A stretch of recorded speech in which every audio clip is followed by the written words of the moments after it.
Programang ito ay rated SPG, striktong patnubay at gabay ng magulang ang kailangan. Akala nga ni Rocky Boy ay makakaisa na siya kay Tanggol dahil hindi siya nakilala ni Tanggol noong magkaengkwentro silang dalawa.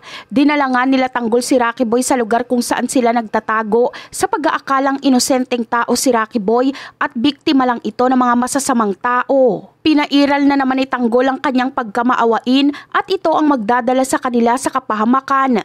Magkukunwari kasing nakakaawa itong si Rocky Boy at kukunin niya ang loob nila Tanggol.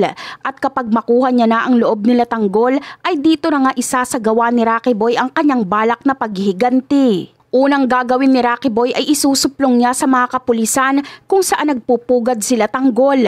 Pangalawa ay tatawagan naman ni Rocky Boy ang mama niyang si Divina para paghandain ito sa kanilang paghihiganti kay Tanggol.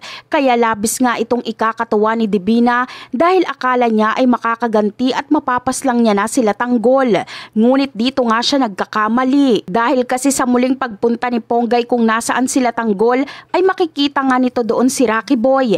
At dahil kahit papaano ay nakausap at nakilala ni Ponggay ang galaw ni Rocky Boy, kahit nakatakip ang mukha nito ay makikilala pa rin ito ni Ponggay dahil sa pagkilatis niya din bilang pulis dito.